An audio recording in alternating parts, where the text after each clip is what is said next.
All right, thank you, TJ. Time is now 6:08. A lot of people saw some downed trees and other damage overnight. I know our manager Raymond had a tree blocking his driveway this morning. Yeah, and our director Bonnie was affected by a power outage as well, which was in the vicinity of the Macon area. And in fact, we saw downed trees across several spots, including near the Hillcrest Avenue area. This tree also took down some power lines as well. So that's the culprit for several thousand, or at one point, several thousand people without power in Macon. Saw this in a handful of spots. Thank you to Sharon for sharing this in the 13 WMAZ Weather Network Facebook group last night. About 8 o'clock or so, the storms rumbled through Macon about an hour or two before this picture was shared with us. Now, this morning we did see a storm in Macon around that 4 a.m. hour. Now we've got first light in the sky, and the showers and storms that we've seen through the overnight beginning to fall apart across central Georgia. 71 now in Forsyth. Meanwhile, down to the south, still 78 in Cordele. So you can kind of see where that front has stalled out, right? 73 in Warner Robins, while it's 77 in Unadilla, and we've got a couple showers and storms right along that boundary. So yes, that is where the front is at the moment.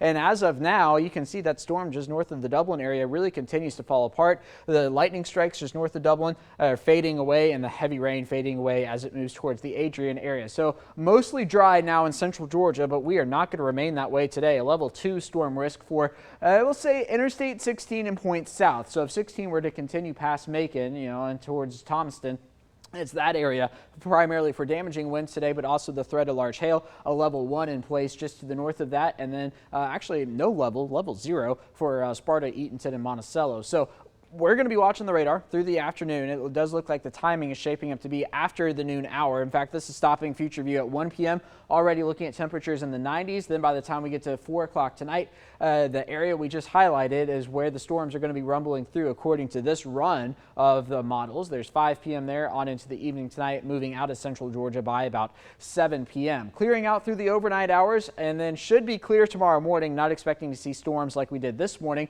There's 7 a.m. there through tomorrow afternoon. The front that is stalled out down to the south actually going to reverse course and come back north and provide an axis for showers and storms through tomorrow afternoon. Now today we do have a heat advisory in effect, and this is actually roughly the same areas where that level 2 is in place. So from Macon County through Houston, Bleckley, Lawrence counties and points southward, feels like 105 plus. That's not to say it's going to be sunny and 75 in Macon. Still going to be hot. It's just not going to cross that 105 threshold for several hours. So here we go with future view. You can see by 10 a.m. already feels like 101 in Cordele, 100 in Vidalia. This is going to be the 1 p.m. hour here. You can see warmer down to the south, 90s to the north, and then once we get those showers and storms to work their way through central Georgia by later on this afternoon and evening, that's going to help out those feels like temperatures. We are right back to feeling like the triple digits plus tomorrow afternoon, 101 in Unadilla, 103 in Cordele by the noon hour, and then deeper into the afternoon, the showers and storms should help us out here in central Georgia. So the heat index forecast in Macon today, several hours above that triple digit mark. Here is your 7-day forecast. I got 95 tomorrow, 97 on Thursday, a chance of rain each and every day as high pressure continues to spin out to the west. That's going to provide storms moving from north to south through central Georgia.